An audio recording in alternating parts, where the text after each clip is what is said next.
Buongiorno, buongiorno, ben ritrovati. La prima edizione dei nostri telegiornali, anche oggi per raccontarvi il territorio del nord-est. Fra poco ci collegheremo con Valentina Visentina Ponte San Nicolò per parlare della strage di Suviana e della morte di Adriano Scandellari. Ci sono novità anche sul fronte delle indagini di quanto è successo. Valentina Visentina ha raccolto anche le testimonianze del sindaco e del parroco che sono rientrati dal luogo della tragedia. Nel frattempo è stato ritrovato anche la settima persona, l'ultimo disperso, e quindi salgono a 7 le vittime di questa incredibile, assurda tragedia sul lavoro. Fra poco allora ci collegheremo con Valentina Visentina, gli ultimi aggiornamenti, ma per quanto riguarda la Marca trevigiana ha fatto scalpore, ha fatto discutere in questi giorni l'aggressione del consulente Luca Gobbo a Treviso, Vicolo Rialto. Si è tornati a parlare di baby gang in diversi modi, e poi racconteremo anche cosa ha detto ieri ad esempio Adriano Panatta con termini molto duri. Ma cosa succede oggi? Oggi a Treviso proprio Luca Gobbo, protagonista di quella aggressione, verrà insignito di un riconoscimento proprio dal sindaco di Treviso per aver in qualche modo difeso la signora che era stata presa di mira dai ragazzi, e anche per le sue parole. Ha detto io incontrerò, ha sentito e incontra i genitori di uno dei ragazzi, e quindi ha avuto un approccio che ha fatto discutere per quanto riguarda questa vicenda. Il nostro Christian Arboit è proprio con lui, con Luca Gobbo, che fra un paio d'ore verrà premiato dal sindaco. Allora Christian, a te. Sì Nicola, buongiorno a tutti i telespettatori anche da parte di Nicoletta Rizzetto, che sta curando la parte tecnica. È il personaggio della settimana, possiamo utilizzare questo termine, Luca Gobbo. Buongiorno Luca. Grazie dell'onore e saluti a tutti. Ecco, esattamente una settimana fa l'aggressione che ha sconvolto Vicolo Rialto. Siamo ovviamente in Vicolo Rialto, a pochi metri dall'osteria Antico Pallone. Questa è l'Ottica Abusato, questo per dare dei riferimenti ai trevigiani. Esattamente una settimana fa, era venerdì chiaramente, era l'una, erano le 13. Cosa è successo? Dove si trovava lei Gobbo? E appunto ci racconti. Io stavo passando per questo passaggio qui e stavo entrando in questo passaggio qui, e quando che io ero già qui all'uscita vedevo come che i due giovani aggredevano e minacciavano la signora che era qui sulla parte destra con i due bambini alle sue spalle. Chiedo scusa per il mio italiano. Ci mancherebbe, è chiarissimo. Quindi lei ha visto questi due giovani in bicicletta che stavano insultando la signora. Esatto, e minacciandola con la bicicletta, con dei gesti tipo così, con la bicicletta impennata. E cosa dicevano questa signora? Frasi irriferibili. Sì, infatti, solite. Lei gentile aveva chiesto di scendere dalla bicicletta visto che si tratta di una galleria, e loro aggressivi che erano non hanno accettato questo consiglio e si sono opposti. Secondo me loro cercavano proprio un sfogo fisico della loro aggressione. Quindi lei li vedeva, li sentiva, li percepiva come aggressivi anche, non solo li vedeva ma li percepiva questa tensione nell'aria. Penso che non sia stato l'unico. Però lei è intervenuto, non ci ha pensato due volte. Sì, con educazione e con gentilezza, come già ripetuto più volte. Ho chiesto del senso civico, ho chiesto dell'educazione, e il segnale che lui mi ha dato, il numero del papà, secondo me è un segnale molto importante da rispettare. Tra poco ci arriveremo a questo, però rimaniamo proprio ai fatti di una settimana fa. Nel momento in cui lei si è avvicinato ai due giovani, ha detto: ma avete del senso civico, non avete il senso civico? Quindi ha utilizzato parole anche molto misurate. Sì. A quel punto cosa è successo? A quel punto loro non sapevano cosa significa il senso civico, allora siamo entrati sull'educazione. Loro poi, insultando i genitori, ho chiesto il numero del papà. al telefono, il papà mortificato della situazione e consapevole della situazione che loro avevano a casa, mi ha invitato di chiamare i carabinieri.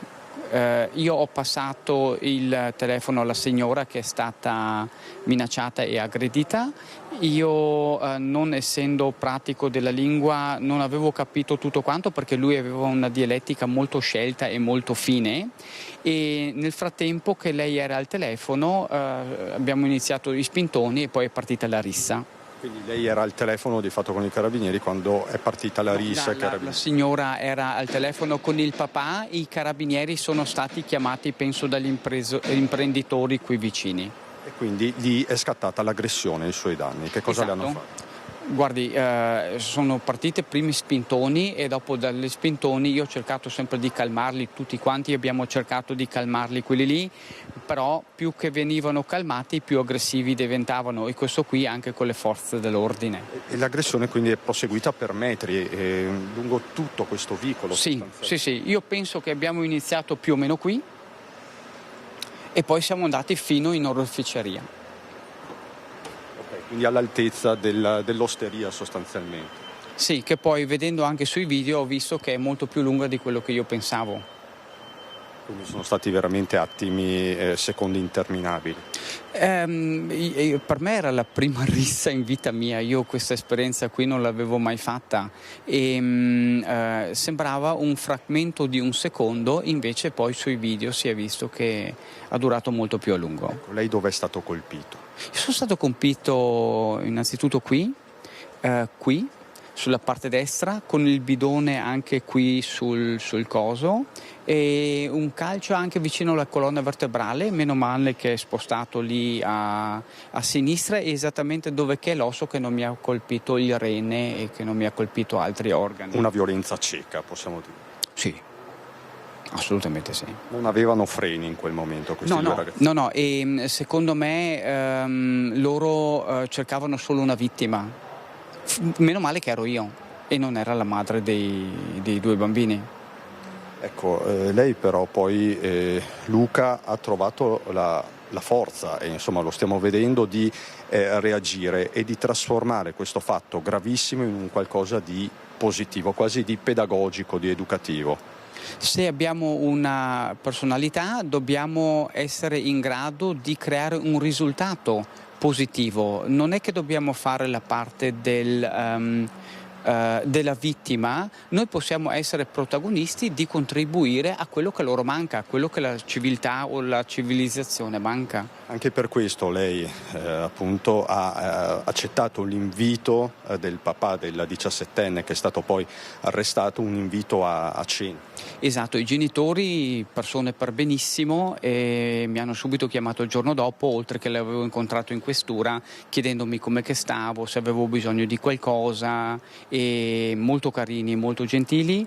Mentre non l'hanno contattata i genitori del quindicenne? No. Assolutamente no. E noi formiamo un dialogo costante, molto costruttivo, di vedere come non solo salvare il figlio, però di vedere davvero come fornire anche altri genitori questo esempio qui in maniera positiva. Lei quindi mi pare disposto a perdonare questo ragazzo, possiamo utilizzare questo termine, perdono, o è qualcosa di diverso? È qualcosa di diverso perché io nemmeno lo accuso. Allora, se non viene accusato da parte mia non serve neanche perdonarlo. Non è quella questione di accusare e perdonare, è cosa dobbiamo fare di concreto, quale risultato dobbiamo ottenere. Qui dobbiamo analizzare esattamente quali che sono tutti quanti gli elementi che incidono a reazioni del genere, dopo vanno studiate e capite, e quando che c'è la massa critica di informazioni possiamo applicare un qualcosa che crea un risultato. Senta Gobo, ieri Adriano Panatta, campione del tennis, era appunto in una conferenza stampa a Casugana per lanciare un ciclo di iniziative contro la violenza sulle donne, e ha parlato anche di baby gang, di giovani. Ha detto per questi giovani servirebbero le punizioni corporali. È un'affermazione che insomma è abbastanza forte. Condivide questo approccio? Allora, lei sa che io sono padre di 2 figli e a me una persona, si chiamava Casal di cognome, che studiava scienze dell'educazione, aveva detto bisogna mettere dei limiti. Se noi siamo intelligenti e se l'altra parte molto probabilmente ha anche questa massa critica di intelligenza, allora non servono aggressioni e violenza, punizioni fisiche. Se non c'è, ovvio che bisogna tutelare il resto. Bisogna vedere com'è che si può dire? Bisogna capire come che l'altra parte è in grado di ricepire il limite. Quindi lei dice prima della punizione corporale serve valutare caso per caso sostanzialmente, Sì, ecco, sì. Va fatto un discernimento da questo punto. I cluster al giorno d'oggi non servono a niente. Quindi adesso io la lascio alla sua giornata trevigiana, fra poco incontrerà il sindaco Mario Conte, noi seguiremo questo evento, questa premiazione, questo pubblico encomio a Luca Gobbo per questa sua reazione, che non è una reazione comune e ben lo sappiamo da cronisti che ogni giorno raccontano questi episodi. Nicola, grazie Luca Gobbo, grazie davvero. A tutti quanti voi, grazie mille. A lei, grazie Nicoletta Rizzetto per la parte tecnica, da Vicolo Rialto a Treviso. Nicola, ti restituisco la linea. Grazie davvero, grazie anche a Luca Gobbo. Questa sera vedremo anche il servizio sull'incontro con il sindaco. Allora, veniva citato Adriano Panatta, sentiamo allora cosa ha detto ai microfoni ieri di Lucio Zanato. Non vorrei dire una cosa forte, però io la dico, sarebbe anche, ripristinare le pene corporali, perché secondo me, sì, adesso ve lo dico, 3-4 nervate nel culo a questi ragazzini non li farebbero male secondo me, no? Senza esagerare, però 3-4 nervate nel culo secondo me dopo che vanno via, no, doloranti per 15 giorni, forse si pensano meglio. E questa è la ricetta raddrizza bulli per Adriano Panatta. Perché per lo storico campione di tennis i lavori socialmente utili o lo sport non bastano per cercare di recuperare questi giovani. Dello sport socialmente utile per raddrizzare questi ragazzi? Ma lo sport è già socialmente utile, obbligarli diventa difficile, è molto meglio obbligarli a spalare del concime per esempio, che secondo me gli farebbe molto bene anche per le narici, apre molto le narici, lì si obbligarli, cioè delle cose un po' umilianti per capire che stanno sbagliando. Poi sono ragazzi, ragazzi di 15 anni, adesso io non credo che siano dei delinquenti incalliti, sono dei bulletti un po' così, però si mettono a posto, se uno vuole li mette a posto. Il sindaco Conte invece continua sulla strada della richiesta di un servizio civile obbligatorio, questa è la proposta al governo. Nel frattempo, nelle scorse ore ha parlato anche il sottosegretario alla giustizia Ostellari. Disagio giovanile e criminalità minorile. Il decreto del governo emanato all'indomani del caso Caivano prevede che i minorenni possano svolgere lavori socialmente utili per ripagare i danni causati alle comunità. Risponde così il sottosegretario del ministro della giustizia, Andrea Ostellari, alla proposta del sindaco di Treviso Mario Conte di istituire per i baby criminali un servizio civile obbligatorio. Una messa in prova anticipata, sottolinea il senatore, che consente, laddove le famiglie hanno fallito, di ricostruire il senso civico dei minori mettendoli di fronte alle conseguenze dei loro atti. Un servizio a favore di soggetti deboli per la cura del verde pubblico o presso strutture comunali come parchi e canili. Ma è proprio sulla messa in prova che sottosegretario e sindaco non sono d'accordo. La proposta nostra va nella direzione di recuperare questi ragazzi non attraverso la messa a prova, cioè un periodo alternativo alla condanna, ma proprio un percorso educativo che si deve sostituire a quel vuoto educativo che questi ragazzi stanno manifestando attraverso dei comportamenti che non sono certamente adatti. Quindi non un periodo breve di messa in prova per il sindaco Conte, che anzi rincara la dose puntando ad obbligare anche i genitori. E sarebbe ancora più importante se questi ragazzi potessero farlo insieme ai loro genitori, perché noi vediamo l'effetto che sono i disagi creati dai giovani, è altrettanto vero che la causa molte volte è da ricercare all'interno delle mura familiari, nella famiglia. Allora, lo dicevamo in apertura, ritrovato anche l'ultimo disperso della strage di Suviana. Le vittime sono 7, lo sappiamo, l'abbiamo raccontato ieri. In Veneto la tragica notizia della morte di Adriano Scandellari è arrivata poco dopo le 12. Allora, le prime reazioni e poi ci colleghiamo con Valentina Visentin. È molto dura sopportare una cosa del genere. Inaspettata. Veramente triste, sì, triste, tristissimo per la famiglia, per la comunità, per tutti. Soprattutto la famiglia è quella che ne risente di più. Il sottile filo cui era appesa la speranza dei familiari e dei soccorritori non ha retto. La prima drammatica notizia arriva tra le 12 e le 13. I carabinieri annunciano che i sommozzatori hanno individuato i corpi di 2 dei 4 dispersi e lì, vicino ai soccorritori, ci sono la moglie, i 2 fratelli, il sindaco Martino Schiavone e il parroco di Ponte San Nicolò, don Daniele Cognolato. Poi alle 14 la prefettura di Bologna conferma che una delle 2 vittime, recuperate tra 1000 sforzi, è Adriano Scandellari, l'ingegnere 58enne che viveva a Ponte San Nicolò con la moglie e le 2 figlie. Una notizia terribile che lascia senza fiato tutti i suoi concittadini, un pugno nello stomaco per la comunità. Pochissima voglia di parlare, si entra in chiesa alla spicciolata per una preghiera.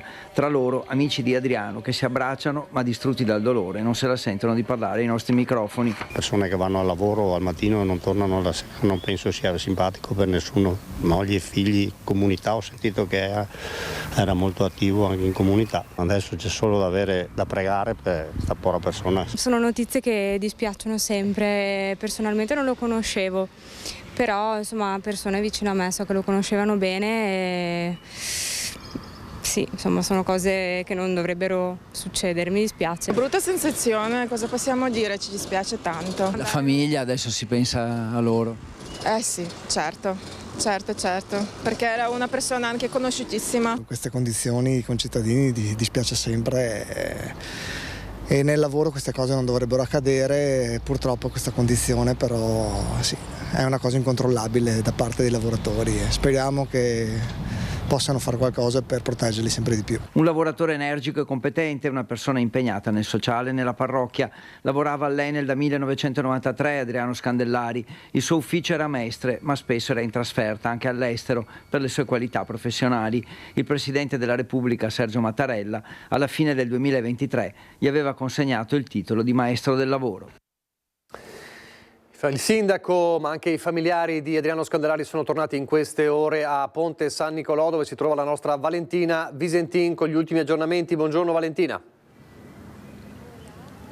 Buongiorno, tanto dolore quello che si respira questa mattina qui a Ponte San Nicolò, dove Adriano Scandellari era molto conosciuto per il suo impegno in parrocchia e soprattutto per il suo carattere molto buono, gentile, umile, così che tutti lo descrivono. Le voci che abbiamo raccolto in queste ore che siamo stati qui a Ponte San Nicolò, un comune che si prepara ad affrontare il lutto, i funerali. La data non è ancora stata decisa. La moglie, la famiglia è ritornata qui a Ponte San Nicolò, si è chiusa nel dolore, ovviamente deve stare vicino alle 2 figlie adolescenti che hanno perso il papà. Ieri il sindaco Martino Schiavone insieme al parroco don Daniele Cognolato ha raggiunto la famiglia suviana e l'ha accompagnata nel momento in cui è arrivata la drammatica notizia della conferma che il primo corpo ritrovato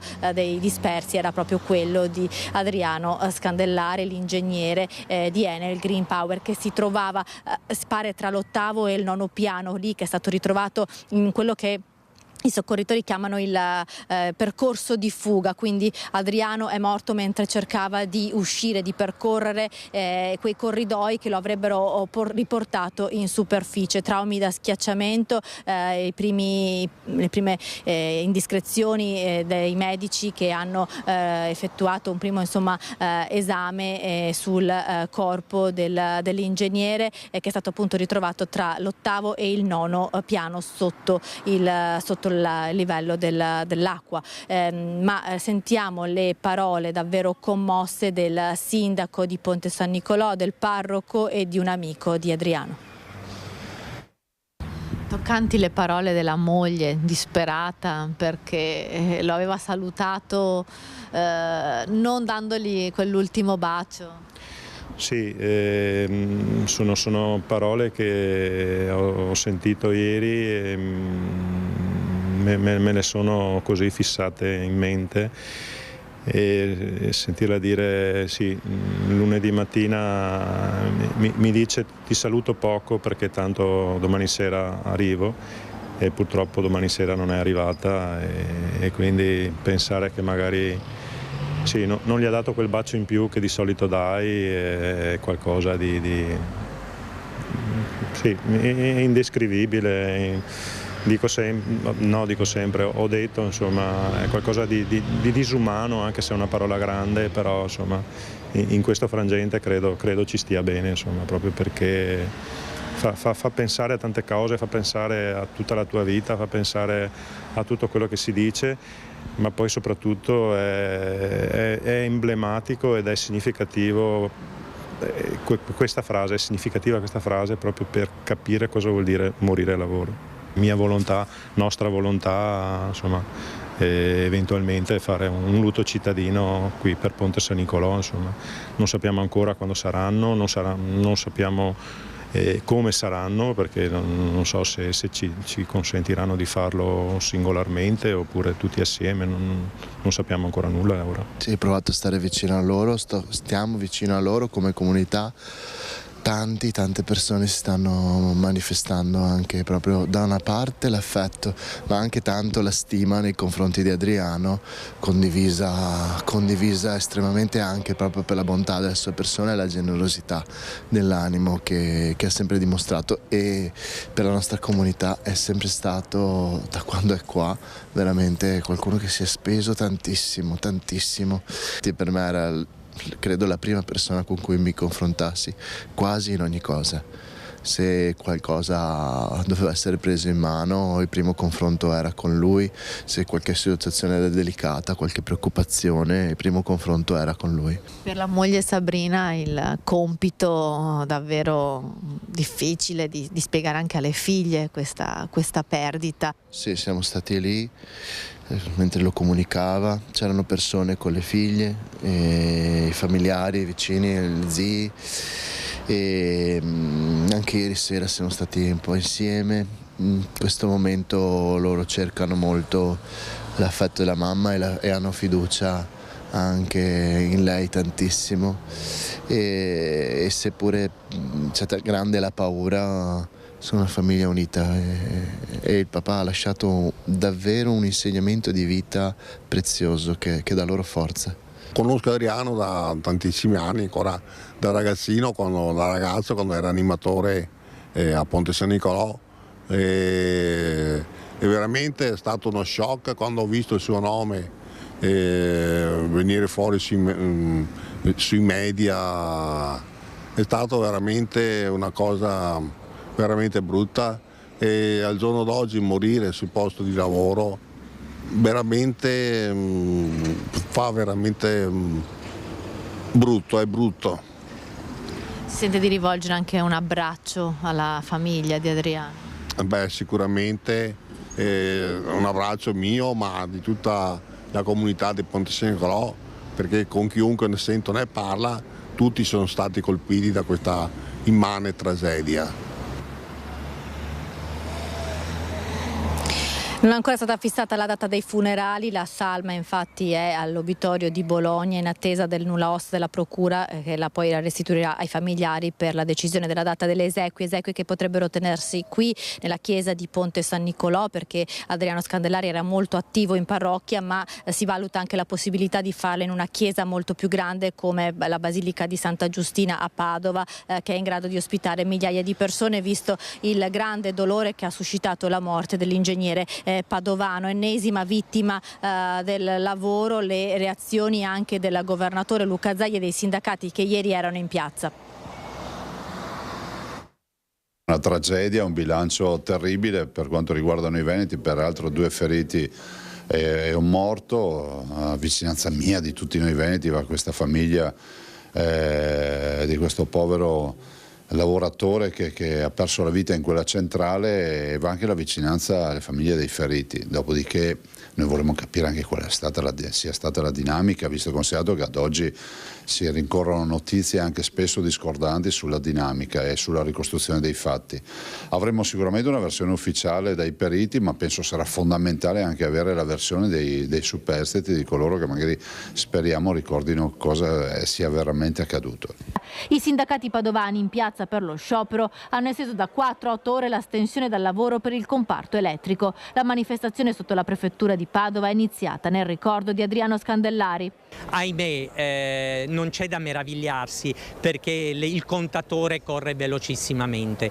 100 morti in un anno e 1000 morti in Veneto e 1000 morti a livello nazionale non accadono per caso, perché siamo in presenza di un lavoro che è sempre più sfruttato, che è sempre più frammentato, siamo in condizioni di sempre maggiore precarietà, siamo in condizioni purtroppo di una filiera dove si va alla ricerca del subappalto, adesso chiaramente dovranno essere accertate le condizioni che hanno portato, tra virgolette, a questo incidente. La CGIL chiede che venga istituita la patente a punti per le aziende che non rispettano contratti, regole in materia di sicurezza e contrattazione sindacale. La UIL invece chiede che venga istituito il reato di omicidio sul lavoro. In molti casi, troppi casi, si tratta di omicidio sul lavoro. Quando si tolgono i dispositivi di sicurezza da una macchina, da un orditoio per produrre di più e l'operaia muore stritolata, non è un incidente, è un'altra fattispecie che io chiamo con il nome proprio di omicidio. Anche il vescovo di Padova, Monsignor Claudio Cipolla, ha espresso profondo cordoglio per la morte di Adriano Scandellari e ha rivolto un pensiero di vicinanza alla moglie e alle figlie dell'ingegnere di Ponte San Nicolò, che era impegnato anche nel consiglio pastorale del suo comune, e vicinanza anche al fratello Don Leonardo, parroco della diocesi padovana. È tempo di attuare una riflessione forte, perché il lavoro è uno dei luoghi in cui si esprime la dignità della vita umana, ha concluso il vescovo, che invia una preghiera a tutte le famiglie delle altre vittime, dei dispersi e dei feriti.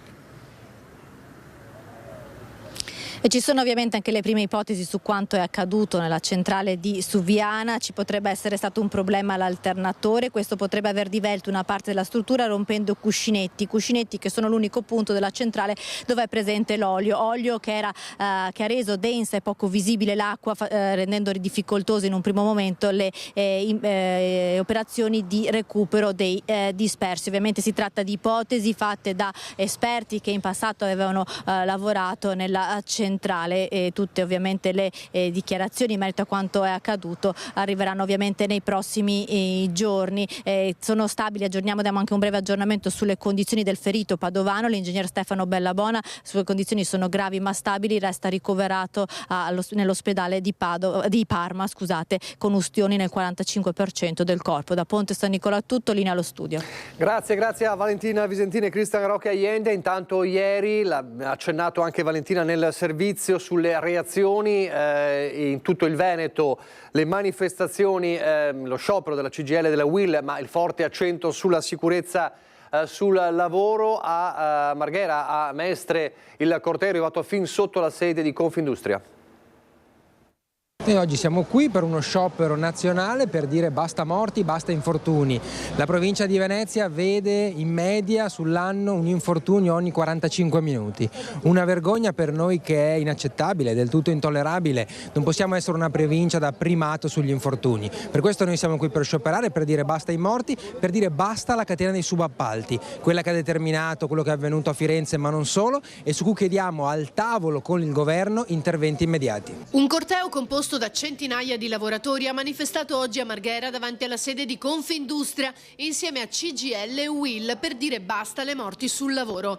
Era stato annunciato dai sindacati nei giorni scorsi, ma dopo il disastro della centrale di Suviana e il 45enne che ha perso la vita al Teatro Momo di Mestre, si è resa ancor più necessaria. Le ultime morti, quella di Mestre l'altro giorno ci ha lasciato sgomenti, e quella di Bologna ieri l'altro ci fa capire che c'è molto da fare. La cultura della sicurezza va fatta in più ambiti, da crearla nelle manifestazioni, nell'assemblea di fabbrica, con le istituzioni, con gli imprenditori e nelle scuole. Bisogna non creare solo cultura della sicurezza, ma la cultura della vita. E questa è la nostra battaglia che non abbandoneremo mai. Ad aprire il corteo i delegati Enel. Bisogna tornare a logiche di investimento, a logiche industriali e superare invece quelli che sono gli atteggiamenti oggi dell'azienda, ma anche del governo, vorrei dire, sulla finanziarizzazione delle aziende, anche comprese quelle di Stato. Quando c'è qualcuno che ti dice fai qualcosa di pericoloso, la persona, il lavoratore deve subito fermarsi e non deve farlo più.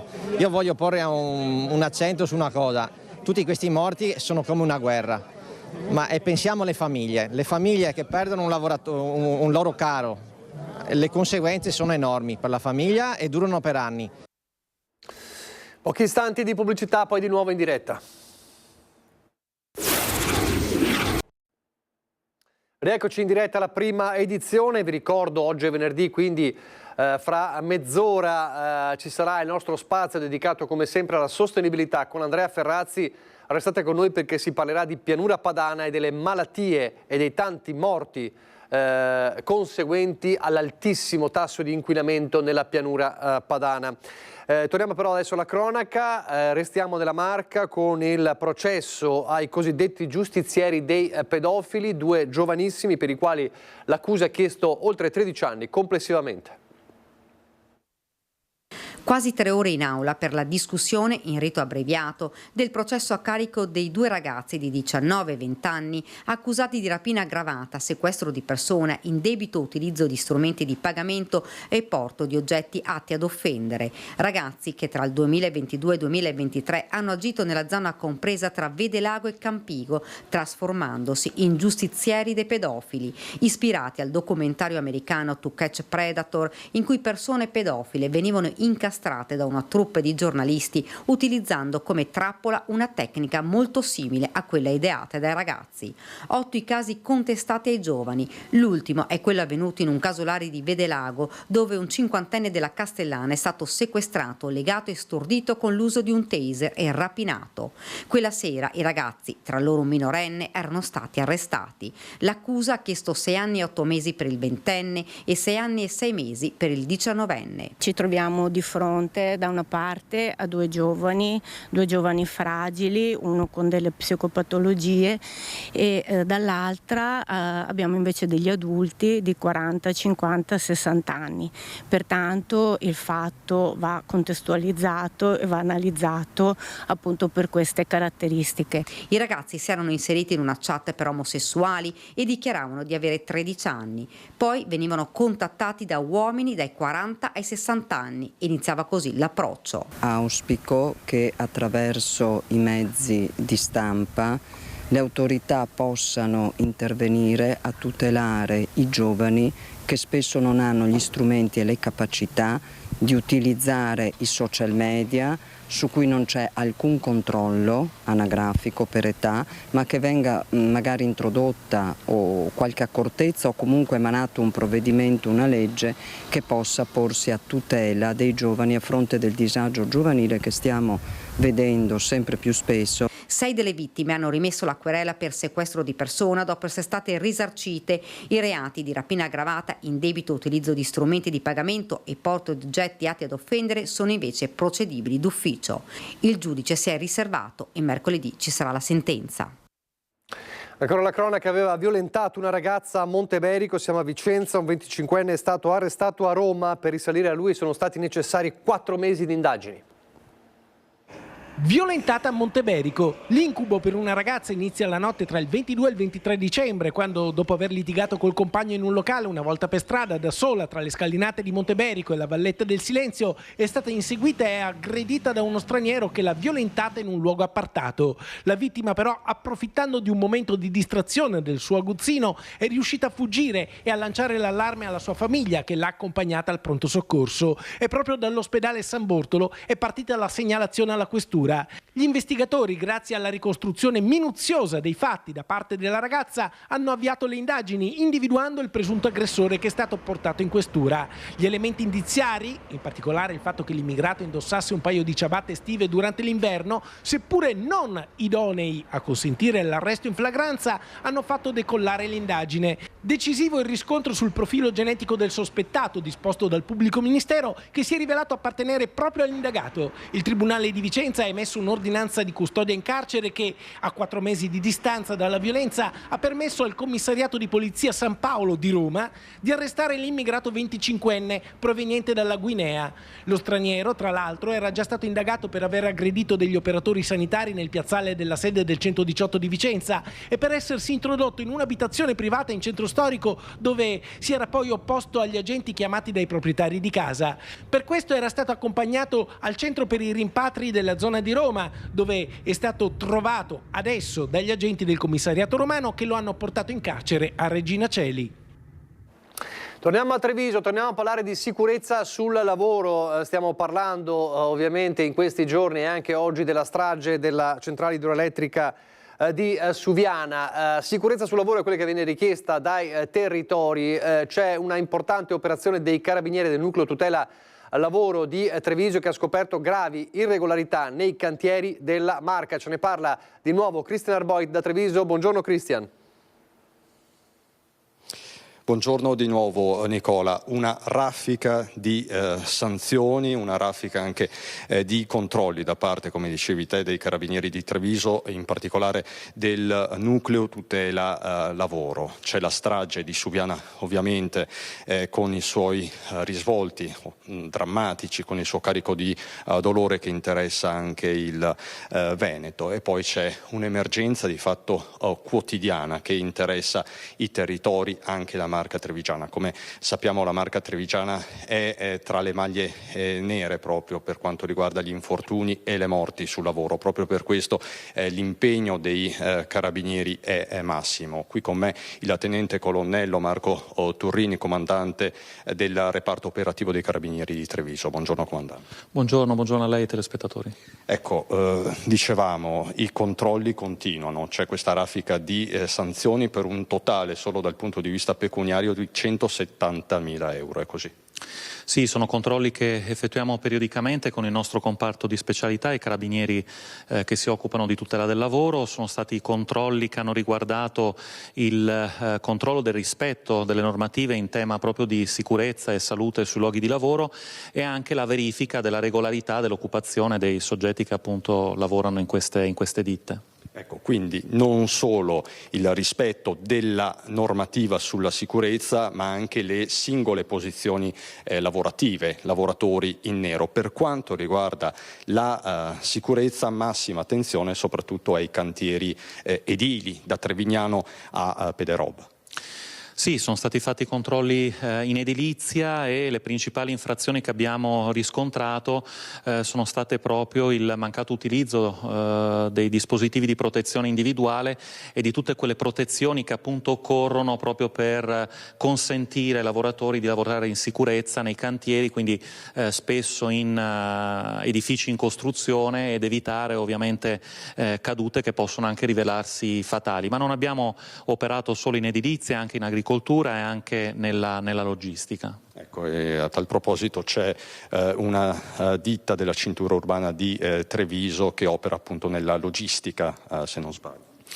Sì, in un'occasione abbiamo riscontrato la presenza di lavoratori in nero, quindi lavoratori non regolari. È bene dire che queste attività comportano poi una sospensione nell'attività delle aziende sino al ripristino proprio di quelle condizioni di sicurezza che consentono ai lavoratori di appunto lavorare e operare nel rispetto delle norme e soprattutto in sicurezza. Appunto. Ecco, questo, comandante Turrini, va sottolineato, si tratta di controlli non straordinari ma periodici. Straordinari semmai sono i risultati, perché sono numeri importanti, comunque controlli periodici.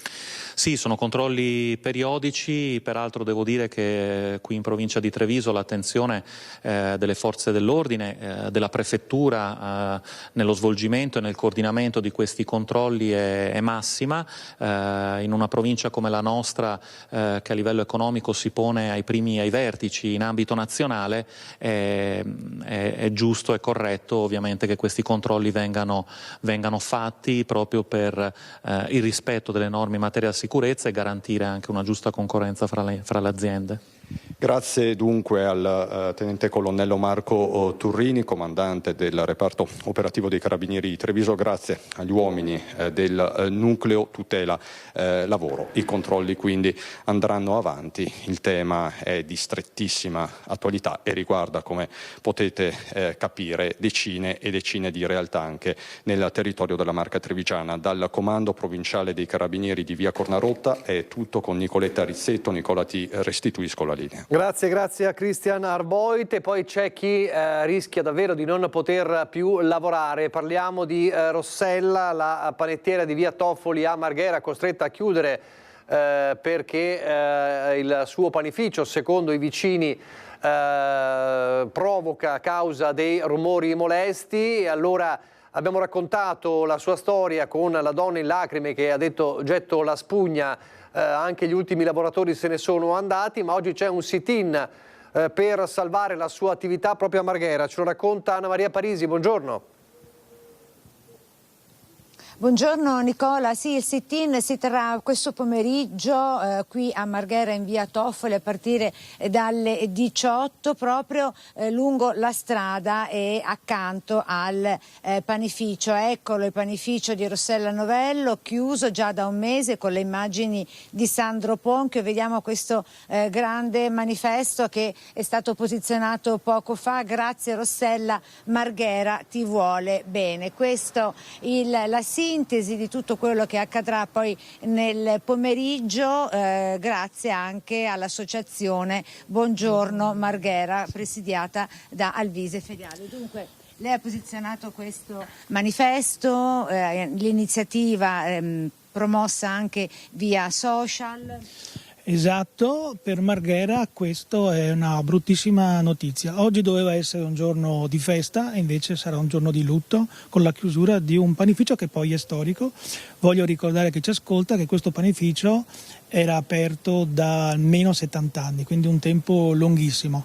E purtroppo, come si diceva prima, tra una bega tra vicini, tra inquilini, si sono rimessi i cittadini. E quindi quello che possiamo e dobbiamo fare oggi è quello di essere qui alle ore 18 in via Toffoli, più numerosi possibili, perché dobbiamo dare un segnale: Marghera c'è, la città c'è e non vuole la chiusura di questo e anche di altre attività economiche. Perché lei dice, Alvise, che questo è il segno di quanto sta accadendo a Venezia. Ce lo spiega nel dettaglio? Sì, Marghera come Venezia. Marghera d'altronde noi la sentiamo sempre come un sestiere di Venezia, un sestiere staccato della città. Molti veneziani che sono qui, che abitano qui, e forte è il contatto. Cosa accade a Venezia in questo momento qua?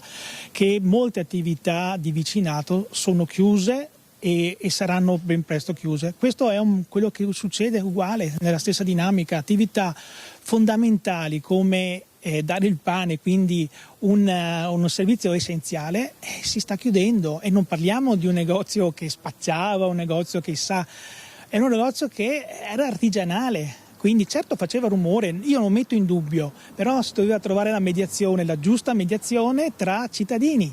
Perché questo, no? Il vicino è un cittadino, chi lavora è un cittadino. Questo dobbiamo trovare, prima di arrivare a questi scontri che creano un disagio a noi cittadini, ma anche un impoverimento.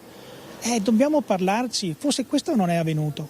Ecco, non soltanto i cittadini ma anche alla stessa attività lavorativa con i dipendenti, i cittadini che appunto danno il loro sostegno, lo vediamo anche dai tanti bigliettini, sono stati rimossi stamattina, poco fa è arrivata un'altra persona a posizionare questo bigliettino, ecco lo leggiamo con le immagini di Sandro Ponchio, scrivo queste 2 righe per dirti quanto ci mancherà il tuo panificio, il pane, la pinza, tutti i prodotti da forno che preparavi, ci mancherai anche tu, ci mancherà la vostra presenza, tra cui questa di Rossella, poi Lolla e Deborah, grazie Patrizia. Questo il bigliettino è firmato da una delle cittadine di Marghera e non soltanto, visto che il panificio serviva anche altre attività, tra cui anche molti supermercati. Allora Alvise, abbiamo coniato questo motto: nelle liti tra inquilini ci rimettono i cittadini. Ricordiamo l'appuntamento di questo pomeriggio. Oggi pomeriggio qui siamo in via Toffoli alle ore 18, ma se qualcuno arriva prima ancora meglio. Cerchiamo di essere numerosi, cerchiamo di dare un segnale forte di città, di solidarietà a Rossella, ma di solidarietà a tutta la città, anche alle altre attività economiche che abbiamo paura subiscano un effetto domino. Oggi chiude Rossella, domani chissà. Io sono molto preoccupato e penso che una riflessione profonda vada fatta. Quindi appuntamento alle 18, ci sarà anche la titolare del panificio, Rossella Novello, che noi abbiamo contattato poco fa ma era impegnata, quindi non riusciva a venire ed era comunque molto commossa, era ancora molto provata. Per il momento da Marghera è tutto, grazie ad Alvise Ferialdi, di Buongiorno Marghera, linea allo studio. Grazie ad Anna Maria Parisi, al tuo ospite. Da Marghera a Mestre, in via della Giustizia, davvero l'incubo del titolare della carrozzeria presa di mira ormai decine e decine di volte. All'indomani dell'ennesimo atto vandalico dice: siamo pronti a bloccare via Milanese, è ora di dire basta. Non c'è tregua in via della Giustizia a Mestre. Il titolare della carrozzeria moderna ha subito l'ennesimo atto vandalico che, unito ai furti degli ultimi anni, è arrivato a quota 38. Giocavano con le pietre, avevano le pietre in mano. Io gli ho detto che una volta: ragazzi, state attenti, mi chiedono scusa, non facciamo niente. Ma dopo questi qua, quando hanno preso queste sostanze di droga, di cosa che si fanno, non capiscono più niente e giocano, lanciano le pietre, ne fanno di tutti i colori. Però hanno capito che stamattina non dovevano essere qua. Altre auto danneggiate che l'assicurazione non copre nemmeno più. Stiamo pagando di tasca propria, sta pagando l'azienda, di tasca dell'azienda. Abbiamo 24 dipendenti e ripeto, in via Giustizia ci sono 150 famiglie che vivono con il reddito di via Giustizia. Favaretto ora è arrabbiato più che mai e dopo decine di appelli inascoltati alza i toni. Ho deciso da oggi il drop-in non apre più perché il blocco io non entrano lì dentro, vanno via. Se non riesco bloccando il drop-in bloccherò via Milanese. Mi scuso già per il disagio che creerò il traffico, ma non ne posso più. Come ripeto, 150 famiglie hanno mandato militari, ma vogliono fissi qua, devono essere sempre in via Giustizia. Ma noi chi siamo? Ma chi siamo? Degli stracci? Chi siamo? Noi siamo delle persone umane, c'è gente che lavora, abbiamo 300.000 clienti, ma io mi vergogno. Devo andare via da qua, devo chiudere tutto, mandare a casa tutti i dipendenti, posso anche farlo. Posso permettermelo anche di farlo, però no, penso che sia giusto, penso che sia una vergogna per le istituzioni non riuscire a risolvere questa cosa. Ci sono caserme vuote, metteteli dentro, oppure portateli negli ospedali, questa gente va ricoverata perché sono tutta gente che ha problemi e va difesa e recuperata, perché io non sono contro di loro, sono contro chi non riesce a gestirli. E lancia l'ennesimo appello alle istituzioni. Bisognerebbe che venissero a vedere cosa sta succedendo. Magari vengono che io non li vedo, non dico che non vengono, però si devono rendere conto. Ma perché dobbiamo pagare più di 2 milioni di euro di danni? Chiederemo i danni, adesso se va avanti così i danni li chiederò allo Stato, prima di tutti al Comune, perché la proprietà qui c'è il Comune che gestisce.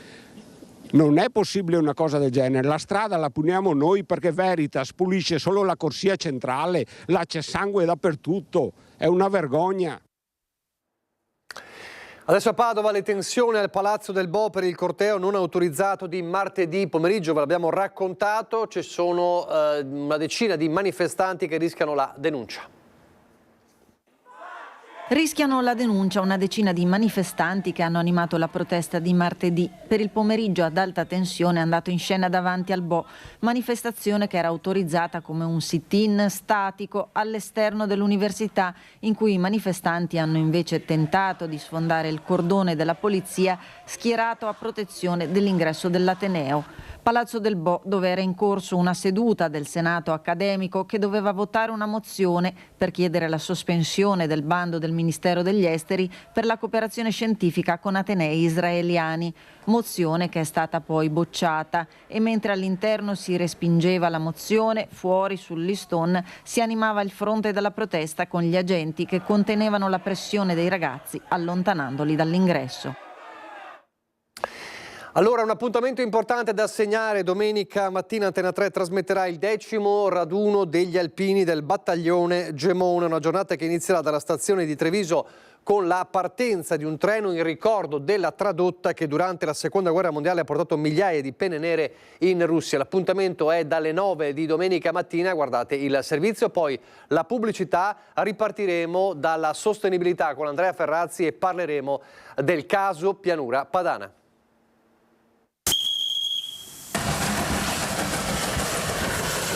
È il treno della memoria che domenica prossima porterà gli alpini al 10° raduno del battaglione Gemona. Un treno speciale con le storiche carrozze 100 porte degli anni 30 messo a disposizione per l'occasione dalla Fondazione delle Ferrovie dello Stato in ricordo della tradotta della Seconda Guerra Mondiale che portava gli alpini sul fronte russo. Partenza domenica mattina alle 7 dalla stazione centrale di Treviso. Sono proprio le stesse fermate che raccoglievano questi alpini e li portavano all'ammassamento a Udine e poi venivano spostati naturalmente nel fronte caldissimo sovietico.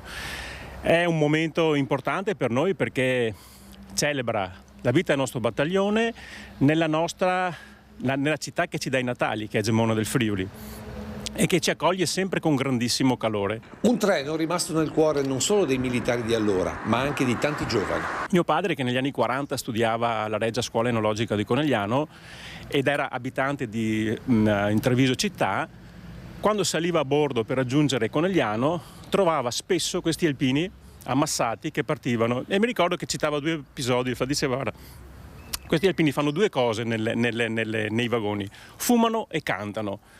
Quando io entrai nel corpo degli alpini, con commozione ricordava questo episodio perché probabilmente io assistetti alle ultime sigarette di questi ragazzi. Un treno che seguiremo nel corso della diretta dedicata alle penne nere col nappino bianco dalle 9 di domenica mattina e che arriverà a Gemona dando l'avvio ufficiale alla 3ª giornata del 10° raduno degli alpini, che culminerà con le cerimonie all'interno della caserma Goi Pantanali, dove verranno ricordati anche i giovani in armi morti nel tragico terremoto del 6 maggio del 1976. E se qualcuno vuole partecipare domenica mattina a questo treno della memoria? Allora, va benissimo sulla prenotazione al numero che vedete sottoindicato anche a WhatsApp, presentarsi nella stazione di Treviso.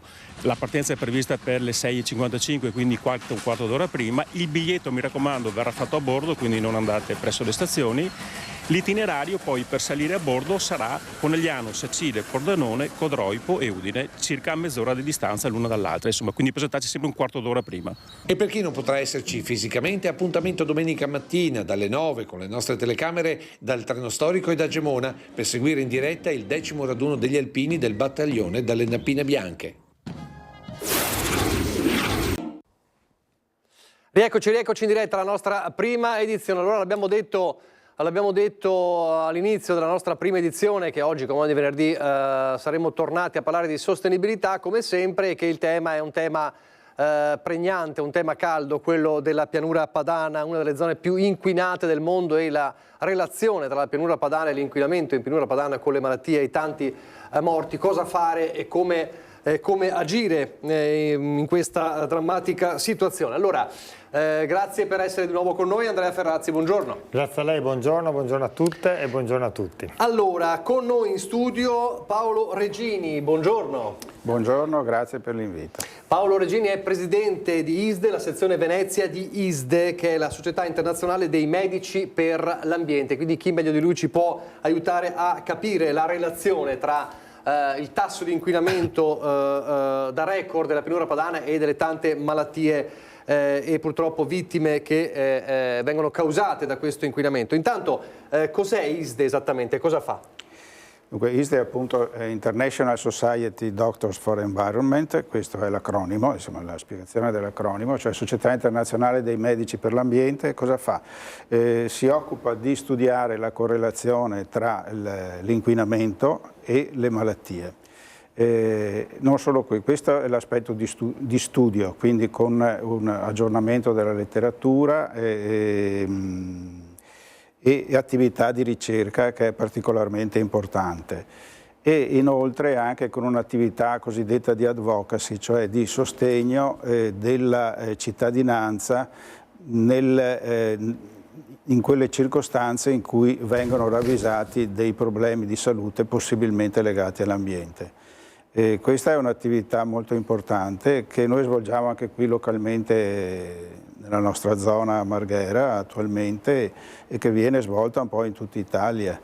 Diciamo sul piano della ricerca, per esempio noi qui adesso a Marghera stiamo realizzando in collaborazione con l'Istituto Superiore di Sanità uno studio di biomonitoraggio per quanto riguarda gli effetti della passata attività industriale e delle attuali attività industriali in atto sulla popolazione. Poi le chiederò allora quali sono proprio gli ultimi studi, tra cui questo. Allora, la cosa da cui partire è i dati, abbiamo già intravisto ma lo rivediamo adesso.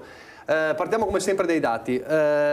Noi intanto si dice quanti sono le vittime, no? Quanti sono le vittime per il cambiamento climatico e poi anche per l'inquinamento. Questi sono i dati, Ferrazzi, commentiamoli.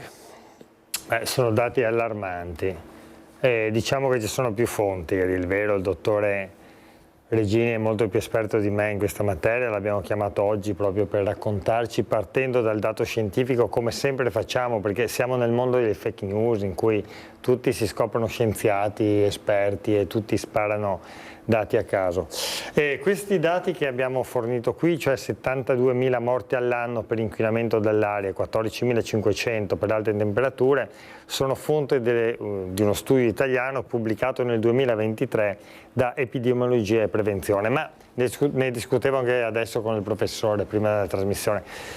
Se noi andiamo a vedere l'Agenzia Europea per l'Ambiente ha pubblicato dei dati molto simili. Siamo sui 50.000, altri studi 60-65.000, non è quella la questione.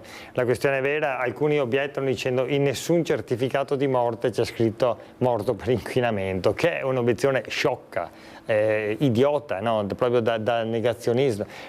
Qual è il problema? È che le malattie che hanno cagionato quella morte sono strettamente collegate all'inquinamento e quindi la causa è esattamente quella.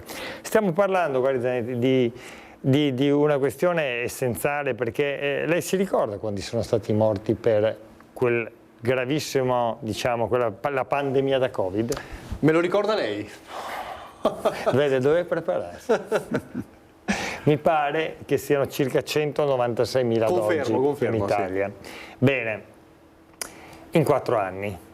Bene? Sì. Qui stiamo dicendo che abbiamo ogni anno più morti da Covid, ma non in un momento, diciamo, di culmine, dopodiché si decresce, in modo stabile.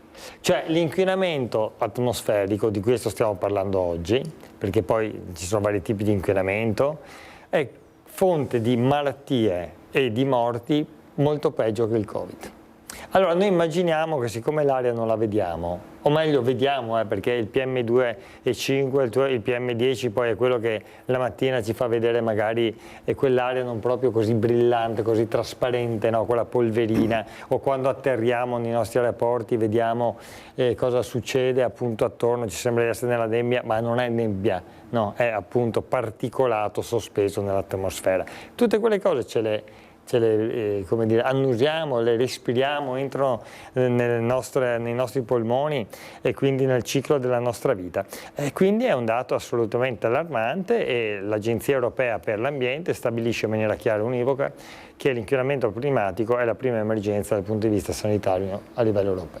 Allora, sono tante le malattie, poi diceva lei giustamente l'obiezione negazionista, beh non c'è scritto da nessuna parte, ma allora vediamoli quali sono queste malattie, poi lo chiediamo anche nello specifico al nostro ospite. Quali sono le malattie le maggiori malattie che vengono causate dall'inquinamento atmosferico? Eccole qua. Beh, facciamo commentare direttamente al dottore, mi sembra molto... Sì, malattie cardiovascolari. Quindi parliamo di infarto, parliamo di ictus, parliamo di arteriosclerosi, quindi diciamo tutte malattie che colpiscono la popolazione di una certa fascia di età, soprattutto sono prevalenti soprattutto negli adulti e anziani.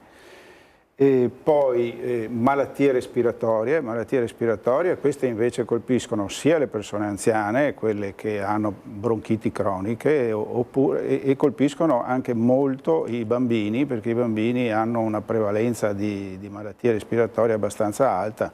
L'asma è molto diffusa soprattutto nelle nostre zone, circa un 13% dei bambini è affetta da asma e vengono peggiorate dall'inquinamento in maniera assolutamente importante. Malattie renali che sono soprattutto dovute a quello che diciamo in forma indiretta, quello che ingeriamo in seguito all'azione del cambiamento climatico, e poi le malattie neurologiche, perché questi inquinanti non colpiscono solo il sistema cardiovascolare e il sistema respiratorio, ma colpiscono anche il sistema nervoso. C'è un aumento delle malattie infettive perché questo clima secco, questo clima asciutto fa sì che girino più polveri e quindi anche quello che è contenuto nella polvere si disperde di più nell'aria. In più ci sono anche dei batteri particolari emergenti che sono proprio legati a questo clima mutato. E diabete per quanto riguarda insomma, le alterazioni, fa parte delle alterazioni metaboliche che sono legate sempre al... Quello che mi colpisce, perché restiamo sul cartello, uno se lo aspetta, cardiovascolari, respiratori, renali, anche se appunto adesso ci spiegherà bene qual è la relazione, già un po' l'ho spiegato. Quello che mi colpisce è ad esempio rischio parti prematuri, addirittura ansie e depressione. Sì. Rischio parti prematuri perché riguarda diciamo che mette a rischio la salute delle donne gravide con un aumento dello stress, insomma legato anche al sovraccarico circolatorio, disturbi respiratori, quindi questo fa sì che la gravidanza fa più fatica ad arrivare a termine e nascono anche più bambini non solo prematuri ma anche di basso peso. L'ansia e la depressione, quella è legata proprio al clima, cioè il clima, la preoccupazione, la difficoltà di vivere, la difficoltà di muoversi, la difficoltà di respirare, di dormire, per esempio compromette il sonno, insomma è una cosa facilmente intuibile. Sono tutti elementi quindi strettamente collegati. Ecco, esatto. Quindi c'è una relazione profonda, insomma voi studiate anche questo, questa relazione profonda tra l'inquinamento e quello che capita nel nostro corpo, è così? Certamente. È automatico? Certamente, sì. Sì, questo è questo qua è il nostro compito primario, insomma, sarebbe il compito primario dei medici. Attualmente diciamo, ci si orienta, le malattie infettive diciamo, nel nostro mondo sono una causa di morte non emergente, tranne questo fiammata dovuto al cambiamento climatico, ma sarebbe stata declinante rispetto al passato. Quello che emerge molto è la causa ambientale. C'è una presa di coscienza di questo secondo lei?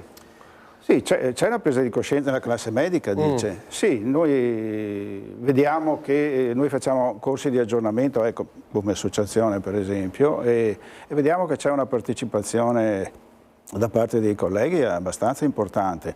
Per esempio l'anno scorso abbiamo fatto, no 2 anni fa scusate, abbiamo fatto un sondaggio qui all'Ordine dei Medici per vedere il grado di interesse, il grado di preoccupazione e il desiderio di approfondire le proprie conoscenze sul tema e abbiamo avuto una risposta molto importante. Abbiamo mandato 4.000 questionari, abbiamo avuto 1.200 risposte. E la presa di coscienza invece collettiva al di là dei medici c'è secondo lei o è ancora sottovalutata? Ma secondo me c'è, però diciamo che non si traduce poi in azioni e in comportamenti conseguenti. Ecco, c'è un po', naturalmente è comprensibile, c'è secondo me un grande meccanismo di rimozione da parte della società. Si capisce il problema, lo si accantona. Si accantona perché si capisce che è talmente enorme, che si preferisce ignorarlo. Guardi, su questo l'Università di Torino mi ha invitato nel maggio prossimo a tenere una relazione, proprio la scuola per psicologi che hanno all'interno, per psicoterapeuti, proprio sulla relazione, diciamo, del cambiamento climatico-salute. E uno dei grandi temi che mi hanno già presentato è proprio questo tema della rimozione. Hanno fatto per esempio degli studi molto accurati in tutte le zone dove c'è stata storicamente la produzione di sostanze sintetiche organiche altamente inquinanti, no? I PFAS a Spinetta Marengo in provincia di Alessandra, o piuttosto che a Casale Monferrato con tutto l'Eternit, il Damianto e via dicendo. E lì c'è un processo veramente di rimozione. Ma non solo personale, anche collettiva. Alcuni aspetti secondo me sarebbero interessanti, in base a quello che diceva lei prima, anche a Marghera, studiare l'inquinamento lì, come è stato vissuto nel corso dei tempi, no? I lavoratori all'interno dell'azienda, le famiglie, cioè queste hanno conseguenze che sono di natura certamente sanitaria, e questo diciamo ha una rilevanza già di per sé fondamentale, ma poi hanno una ricaduta sociale, culturale, della qualità della vita, hanno bisogno di accompagnamento. Per esempio questa scuola di Torino stanno facendo delle cose interessantissime non solo dal punto di vista dell'assistenza medica in senso stretto, ma dell'assistenza psicologica. Per esempio alle famiglie delle centinaia di persone malate di tumore che si sono malate per queste sostanze. Quindi questi sono temi assolutamente urgenti a livello sociale. Siccome non vogliamo che rimuoviate il problema, andiamo dritti al punto e parliamo nello specifico, come dice il titolo, della pianura padana. Allora si sente sempre dire la pianura padana è una delle zone più inquinate del mondo, uno può pensare, beh insomma che esagerazione, è davvero così? E così intanto vediamo la prima mappa che ci fa capire subito una cosa, eccola qua. Purtroppo è così, questa è una mappa satellitare, è un'evidenza visibile, come dire, attraverso i dati sensibili della vista. E come si può vedere in basso è la pianura padana, è quella al centro. E quella è la concentrazione di inquinanti in atmosfera. Siamo al top a livello europeo, no? Non vede? Certamente ci sono i paesi, diciamo, quelli attorno ai Paesi Bassi fondamentalmente, che sono anch'essi molto inquinati, non a livello nostro, mentre ci sono altri paesi come vede la Spagna in basso a sinistra, che sono molto meno, e sono concentrazioni nelle grandi città, li si vede a Barcellona, si vede a Madrid, mentre da noi è un indistinto, vede? Cioè non c'è solo Milano, Torino, Venezia, no, lì è proprio l'indistinto di tutta la pianura padana che è inquinata in maniera notevolissima. È un dato grave, ci sono dei segnali di miglioramento e questo dimostra che nel momento in cui si interviene con delle politiche articolate nel territorio e con delle politiche decise di attacco alla questione si possono trovare le soluzioni, e questo è un elemento centrale anche nella nostra trasmissione. Noi evidenziamo delle questioni ma cerchiamo sempre le soluzioni, perché questo dobbiamo fare, però da lì bisogna partire, perché se si nega quel dato condanniamo noi stessi a uno scenario, diciamo, di malattie, se non di morte, appunto come abbiamo dimostrato, per decine di migliaia di persone all'anno. È impressione proprio la concentrazione, è proprio la pianura padana. Allora, perché è la zona più sfortunata del mondo, dell'Italia? Perché? Allora, ci sono tanti perché immagino la situazione sia così della pianura padana. E la prima immagino che sia una questione fisica. Beh sì, certo, ci sono varie componenti, diciamo, sintetizzando, c'è una questione orografica, no? Si può anche vedere dalla forma della... Ecco, vediamo la mappa geografica, diciamo, della pianura padana. E è, come dire, totalmente circondata da monti, no? Perché abbiamo le Alpi e poi abbiamo a sud e gli Appennini. Eccola qua. È proprio una situazione de cul-de-sac, come si dice. Quindi è proprio chiusa, diciamo. Sì, la parte evidenziata in verde, in giallo, lo fa vedere verde e giallo, lo fa vedere in maniera chiarissima. Questa è la pianura padana. È chiaro che questo crea una concentrazione molto maggiore, c'è meno circolazione dell'aria, i venti incidono di meno e quindi dal punto di vista orografico questo ha un peso certamente grande. 3 lati su 4 sono chiusi da catene montuose. È come una stanza, no? Una stanza che è chiusa su tre diciamo, lati, ha solamente una finestra, non puoi fare corrente d'aria, quello per esempio, ed è un problema serio. Poi però questo non è l'unico motivo, c'è un problema di altissima intensità nell'urbanizzazione, no? Il consumo del suolo. Il consumo del suolo. Allora, vediamo anche questa slide, perché immagino, insomma, immagino che è vero, questa è la connotazione diciamo orografica, però non è sempre stata così, no? Nel corso della storia della pianura padana, qualcosa ci ha messo di suo l'uomo. Ecco qua, all'interno di un bacino di questo tipo l'uomo ci ha fatto la sua parte e abbiamo creato appunto in tutta la pianura padana quello che è ha il più grande consumo del suolo a livello nazionale, soprattutto nel Lombardo-Veneto, ed è una delle più grandi concentrazioni di urbanizzazione a livello complessivo mondiale addirittura. E l'indice di consumo del suolo sono assolutamente allarmanti. Ma consumo del suolo cosa vuol dire nella fattispecie legato all'inquinamento? Vuol dire che qui ci sono case, residenze e le case e le residenze inquinano, perché una delle prime fonti di inquinamento è esattamente il riscaldamento della nostra abitazione e lo raffreddamento. Circa 1/3 del totale di inquinamento deriva da lì. E poi ci sono industrie, che è un altro bel pacchetto. No, è chiaro, c'è ricchezza, c'è stato industria, sviluppo industriale. Una delle conseguenze di tutto questo, di un'industria che non è stata appunto sempre armonizzata dal punto di vista della sostenibilità ambientale, ha comportato anch'essa un contributo notevolissimo all'inquinamento. E poi c'è il traffico che è la terza grande fonte di inquinamento dell'aria, il PM2,5, PM10 e altre sostanze. Tenga conto che tra l'altro noi viviamo una situazione veramente paradossale, perché siamo all'interno di un bacino a più alta intensità urbanistica d'Europa e non siamo ancora riusciti a fare l'alta velocità ferroviaria, capisce? Cioè spostiamo ancora i tir spostano ancora i container. Non siamo riusciti in questi decenni in Veneto a chiudere l'asse della velocità ferroviaria, non abbiamo ancora l'alta velocità ferroviaria e l'alta capacità, quindi trasporto di persone e trasporto di prodotti, che collega Venezia con Milano, abbiamo solamente i pezzetti. Perché abbiamo il pezzetto tra Mestre e Padova e abbiamo il pezzetto adesso tra Brescia e Milano dopo innumerevoli anni e stiamo con fatica cercando di recuperare il tempo. Non abbiamo un collegamento di alta velocità tra il Veneto e il sud.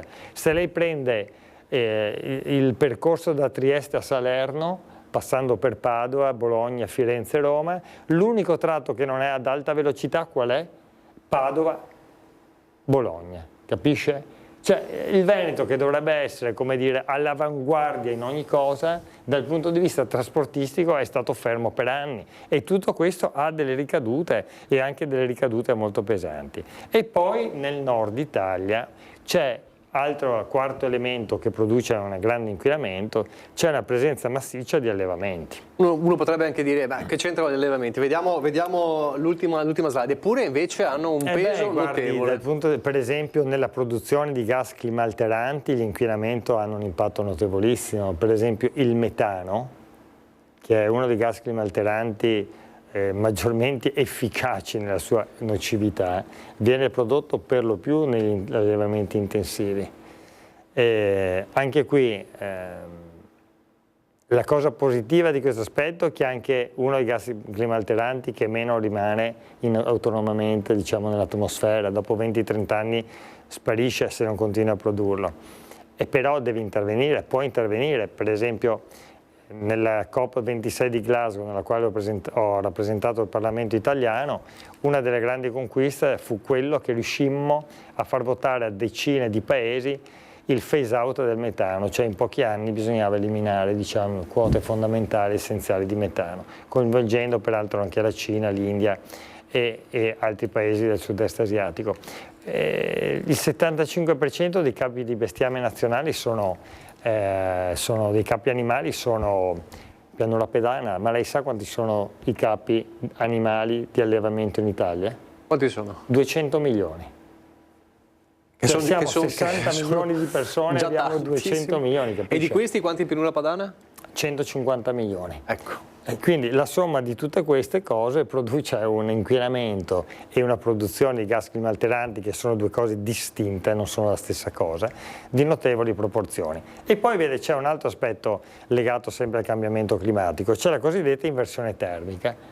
Noi siamo abituati a pensare che naturalmente in montagna fa freddo e in pianura fa caldo. Spesso però succede l'opposto e l'innalzamento della temperatura media dell'atmosfera è tra l'altro molto diversificato tra la montagna e la pianura, cioè l'aumento nelle montagne, anche nell'arco alpino, è molto maggiore rispetto all'aumento della pianura.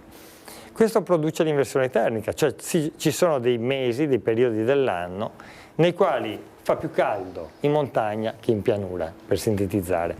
Ma quando succede questa cosa qui, l'aria più pesante è l'aria fredda e quindi rimane lì, stagna. C'è un effetto stagnazione, quando invece c'è più caldo in pianura rispetto alle montagne, l'aria tende a salire, quindi c'è un mescolamento dell'aria. Questa cappa blocca in maniera a volte drammatica gli elementi inquinanti all'interno delle nostre città, delle nostre campagne, della nostra pianura. Quali sono, lo chiedo a tutte e due, le sostanze che preoccupano di più nell'aria? Diciamo, abbiamo le polveri, che poi le polveri sono un mix, sono degli aggregati di varie sostanze, tra cui metalli pesanti, idrocarburi policiclici aromatici, diossina, che aderiscono a questi corpuscoli e che questi corpuscoli portano in giro per l'atmosfera e la portano anche a grandissima distanza, cioè vanno in sospensione dall'atmosfera e in base alle correnti le portano in giro, soprattutto per la pianura padana. Noi lo vediamo anche qui, cioè noi abbiamo Venezia, il Lido, insomma, macchine non ce ne sono, però i tassi di inquinamento, le centraline di Rio Novo non è che dia dei valori particolarmente molto più bassi rispetto a quello del Parco Bissuola di Mestre. Ecco, è un nemico invisibile, come si diceva prima, e quasi difficile da combattere se non cambiando proprio il sistema o di vita o di ripensare l'economia. Ma sì, anche perché poi ci sono gli inquinanti diretti, no? Tipo l'ossido di ozono, poi ci sono indiretti, quelli che vengono emessi dall'attività umana, ma che poi si mischiano per esempio con l'ossigeno presente naturalmente in atmosfera e creano altre sostanze pericolose, il biossido di azoto, l'ozono, le quali, si discuteva prima col dottore, producono di per sé da sole migliaia di morti in Italia ogni anno, no? Sì, certo. Questo è vero, insomma, l'ozono per esempio viene poco nominato e poco considerato. Ma tenendo conto anche del cambiamento climatico che stiamo vivendo, quindi delle altissime temperature che abbiamo ormai d'estate, abbiamo dei livelli di ozono che sono assolutamente fuori di qualsiasi limite accettabile.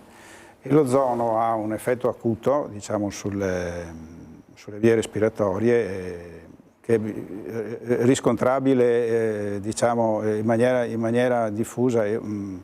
Io quando facevo il pediatra, e adesso sono in pensione da qualche anno, ricordo che d'estate avevo il problema di bambini con la tosse, con malattie respiratorie e gli asmatici peggioravano d'estate. Una volta l'estate era il periodo in cui uno stava bene, i bambini stavano bene. Adesso l'estate i bambini, scusi, e gli anziani soprattutto stanno peggio. È il momento del pericolo. Ecco. Allora, lei è medico, come ci dobbiamo difendere? Perché allora, se aspettiamo che qualcosa cambi e poi ci viene l'ansia e la depressione, come si dicevano, anche se qualcosa deve cambiare, altrimenti non cambia nulla. Però, come ci dobbiamo difendere allora? Dovremmo tornare con le mascherine? Serve? Come ci si può difendere? Sulle mascherine posso dire una cosa così a flash, diciamo che le mascherine possono tornare utili in quelle giornate quelle in cui abbiamo vissuto anche quest'inverno, in cui abbiamo dei livelli di PM10, PM2,5 che vanno sopra i 100. È comunque uno strumento che si può usare. Che come filtra i virus, certo, filtra anche il particolato e quindi, per quanto possa sembrare un po', non ci siamo abituati, però in quelle giornate lì, se si deve uscire all'aperto, perché poi si sta peggio all'aperto che al chiuso, non è fuori luogo usare la mascherina, per esempio. Ecco. Dopodiché mi diceva, scusi la domanda... come fare a difendersi? Insomma, dobbiamo scappare e andare in montagna a respirare aria pulita sempre che ce ne sia. Comunque abbiamo visto insomma, che la situazione è diversa in pianura che in montagna, però cioè, cosa si deve fare? Diciamo che come singoli siamo un po' disarmati, quello è il problema. Perché siamo delle vittime tutti, insomma, sia chi le causa queste cose che chi le subisce. Perché poi chi le causa sembra che non abbia parenti, famiglie, nipoti, eccetera, insomma, evidentemente altre sono le priorità. Ma poi chi le subisce e basta, insomma, ha pochi strumenti. Come si può fare? Bisogna premere, bisogna attraverso anche premere nei confronti degli amministratori e poi assumere anche dei comportamenti da un punto di vista ambientale più responsabili. Per esempio, siamo abituati a vedere che fuori dalle scuole degli agglomerati di auto, SUV, di macchine parcheggiate che vanno a prendere tutti i bambini a scuola, ecco, insomma. Questo è un piccolo esempio, insomma. Anche piccoli gesti quotidiani. Insomma. Sì, organizzare, per esempio a Mestre hanno organizzato anche in altre città questo piedibus, per esempio, cioè ci sono dei genitori che a turno si prendono l'incarico di fare delle piccole squadrette di bambini che quando escono a scuola fanno il giro del quartiere e accompagnano i bambini a casa. Per evitare di usare la questo è un esempio, queste piccole cose, però tutte assieme possono fare qualcosa. Cambiano, soprattutto all'estero. E poi ci sono le grandi decisioni politiche, che quelle sono fondamentali, cioè l'abbattimento della produzione di queste sostanze assolutamente dannose e quindi bisogna intervenire a 360 gradi, dagli enti locali nella gestione del traffico intelligente anche delle ZTL, delle trasformazioni della mobilità dolce, per esempio anche all'interno delle nostre città, con culture che possiamo se andiamo per esempio in altri paesi d'Europa vediamo che lì sono molto più avanti in questa direzione qui. Ma poi sull'abbattimento delle emissioni dell'industria, sull'abbattimento delle emissioni delle caldaie, sulla trasformazione dell'efficienza energetica delle case.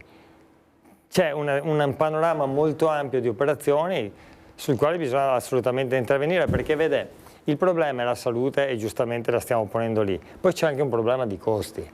Quanto costano queste malattie? La cronicizzazione di queste malattie per il sistema economico. Quindi a chi dice ma costa molto economicamente fare operazioni di questo tipo, la risposta è esattamente l'opposto. Quanto costa non fare nulla in termini di vite umane, che ci sembrerebbe sufficientemente, come dire, pesante, anche solo affrontarla da quel punto di vista, ma anche dal punto di vista proprio della spesa pubblica. Quanto costa il sistema sanitario la cronicizzazione di queste malattie? Un sistema sanitario che è di per sé in crisi, il sistema pubblico. Come difendersi anche in un sistema sanitario, in un pubblico che è in crisi? Con la prevenzione. Cioè, un sistema sanitario che è in crisi dovrebbe agire proprio sulla prevenzione e quindi consigliare tutte quelle misure che sono alla base di una riduzione delle emissioni degli inquinanti. Per esempio, si parlava prima, il senatore Ferrazzi, delle caldaie. Cioè una quota preponderante di questo PM, di questo inquinamento atmosferico nella pianura padana è dovuta al riscaldamento. E all'interno del riscaldamento è dovuto, ahimè, dispiace dirlo perché è una cosa naturale, poetica e bella, il riscaldamento a legna. Il riscaldamento a legna produce una quantità di particolato esagerata, eccessiva, e la Regione Veneto bisogna dire che ha agito da questo punto di vista, perché ha attuato delle misure di incentivo al diciamo, riciclo, come si dice, rottamazione delle caldaie delle stufe a legna, insomma, finanziando per esempio l'acquisto la rottamazione della vecchia stufa e l'acquisto di nuove caldaie a pellet performanti, quindi secondo gli ultimi criteri. Insomma. Anche perché non è che possiamo scaricare sulle famiglie a tutti i costi della transizione energetica. Certo. Ci devono essere assolutamente dei finanziamenti pubblici mirati, sensati, sostenibili, che aiutano appunto questa trasformazione. Molti in Italia hanno funzionato bene, l'eco bonus per esempio, non mi riferisco al super bonus, ma all'eco bonus, altri possono. Si tratta poi però di fare un passaggio, perché ogni anno il nostro paese finanzia i cosiddetti SAF, cioè diciamo i sussidi ambientalmente dannosi, in un range che va da 17 miliardi a 60 miliardi a seconda degli anni e dell'interpretazione. Bisogna trasferire un po' alla volta quei soldi verso finanziamento di attività che invece non sono dannose, ma sono importanti dal punto di vista della nostra salute. Quindi le risorse ci sono, ma bisogna avere la capacità politica e istituzionale, che poi parte anche da una pressione dei territori, dalla consapevolezza delle persone, per fare questa trasformazione. E su quello che chiedeva adesso al dottore Zanetti, il tema del sistema nazionale sanitario non è solo quello che può fare, è quello che dobbiamo fare per difendere il sistema.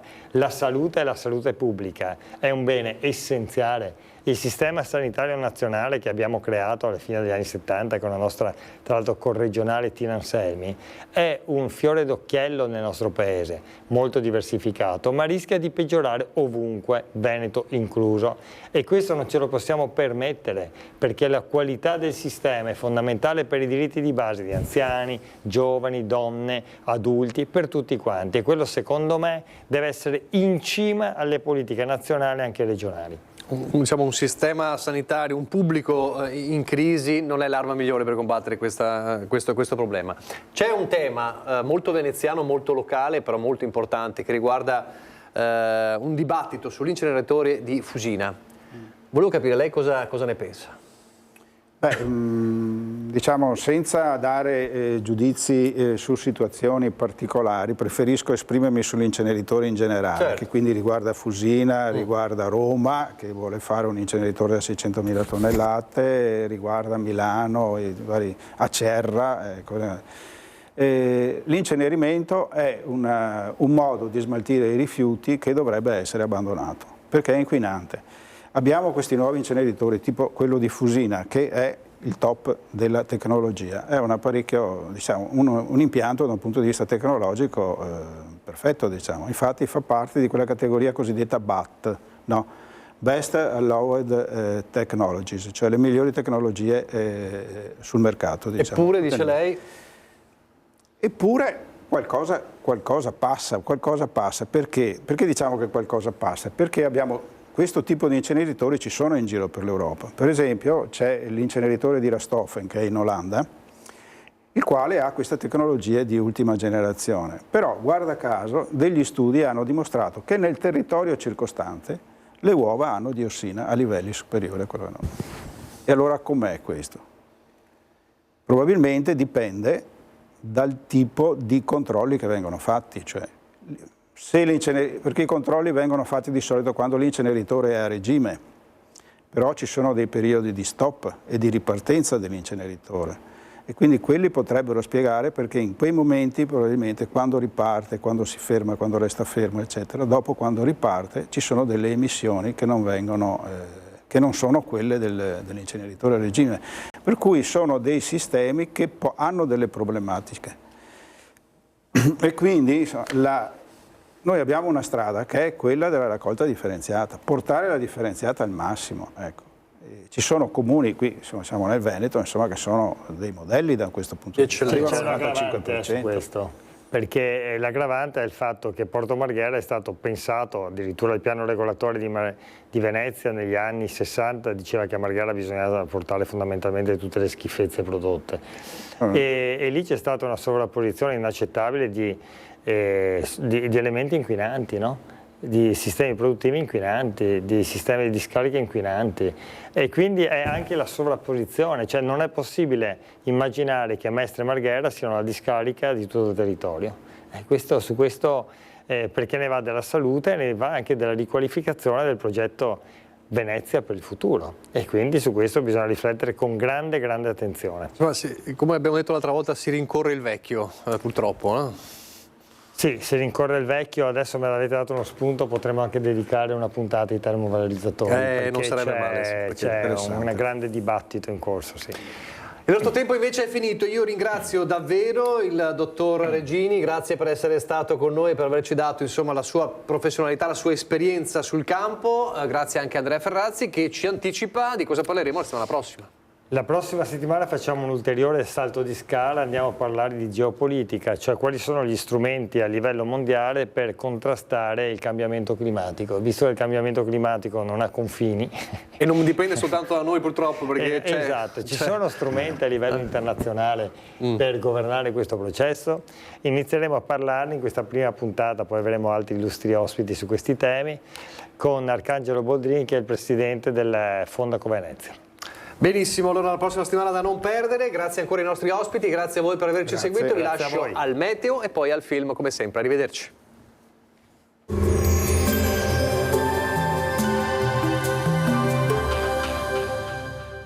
Tremonti, impianti professionali per saldatura e taglio, riparazioni, taratura e calibrazione impianti a Montebelluna. Bentrovati al meteo. Gli aggiornamenti confermano che il secondo weekend di aprile avrà un sapore da inizio estate. Vediamo intanto il dettaglio di venerdì 12 aprile. Sul Veneto tempo decisamente asciutto e soleggiato, il cielo si presenterà limpido e sgombro da nubi come ci mostra la grafica. Temperature oltre le medie del periodo, minime tra 10 e 13 gradi, massime comprese tra 22 e 25 gradi. Ci spostiamo ora sul Friuli Venezia Giulia. Anche in questo caso tanto sole ovunque, cielo in prevalenza sereno o al massimo velato. Temperature minime sui 10-14 gradi, massime sui 22-25 gradi. Infine diamo uno sguardo al Trentino Alto Adige, dove sarà decisamente molto soleggiato con poche nubi in cielo. Temperature minime sugli 11-12 gradi, massime fino a 26-27 all'incirca. Dal meteo è tutto, vi auguro un buon proseguimento in nostra compagnia.